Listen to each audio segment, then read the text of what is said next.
of those 10 things you've mentioned, could you now tell us which is considered to be the most serious and sinful act which invalidates the fast?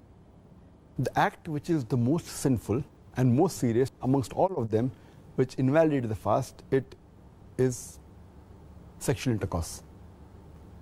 That when you have sexual intercourse and when the two private parts meet, then your fast is invalidated, whether ejaculation takes place or not.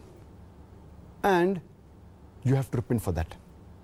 You have to complete the fast for that day and you have to make it up later, and you have to pay a penalty, that's kafara. According to the Sahih Hadith, in which a beloved Prophet said, it's mentioned in Sahih Bukhari, volume number 3, in the book of fasting, Hadith number 1936, where a man comes to the Prophet and says that I am ruined. Oh Prophet, I am ruined. The Prophet says, what is the matter? The man says, I had sex with my wife while I was fasting. So the Prophet says that, can you free a slave? So the man says, no, I cannot.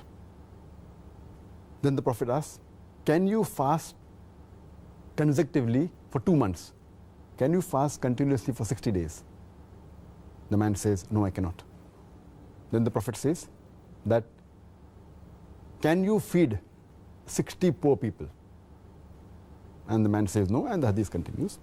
In short, we come to know from this hadith that if any person does a sexual intercourse, it is one of the major sins. It is the most serious and sinful amongst all the things that break the fast. The person who does this sin, he should immediately repent to Allah subhanahu wa ta'ala and ask for forgiveness. He should complete his fast for that day and make up for that fast later on after Ramadan. And he has to pay a penalty, and the penalty we come to know from this hadith is that he either frees a slave if he can, if he does not have the money to free the slave, or he cannot find a slave to free, then he should fast for 2 consecutive months. Fast for 60 days. If he cannot do that also, then he should at least feed 60 poor people. And these are the 3 options that have been given for a person to pay as a penalty, as a kafara. But if a person can do the first thing, he should not jump to the second or the third. The first is freeing a slave.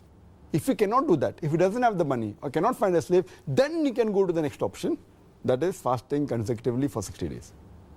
If he cannot do that, if he is unable to do that, continuously fasting for 60 days, if he fasts for a few days and then one day he doesn't fast, he should start again.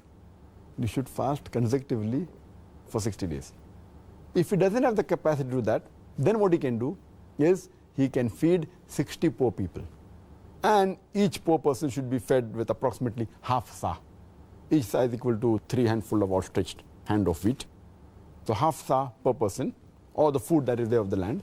So 60 poor people you should feed. This is the kafara, the penalty for a person who breaks a fast by having a sexual intercourse. The amount of food, just to clarify that, for my own benefit, if you like, do you think that that's equivalent to about a day's food, approximately? Yes, in short, it should be a day's food that's normal in that land. It may change in America, it may change in UK, it may change in India. But at that time, it was like Manadi says that one man requires half sa of meat. And each sa of meat is outstretched, 2 hands is outstretched. And the amount of wheat that comes in, that's equal to sa. So half of 3. The other hadith says that 1 mud of meat, that is equal to 1 outstretched hand of wheat. The other hadith says that equivalent to fill a poor man's appetite, his stomach. So in short, you should feed a poor person, 60 poor people you should feed, approximately what is the food of that land that you should feed him. And if you can't find people in your land who are poor, then you look for the nearest place, or? Yes, anyway. And that's difficult in today's world that you cannot find 60 people to feed. I don't know any place in the world where you cannot find 60 people to feed. It may not be a locality, but if you just go to the next locality in your city, surely, in your country, surely you can find. I wish to Allah subhanahu wa ta'ala may that time come. Ameen, ameen. Which will come, inshallah. Inshallah.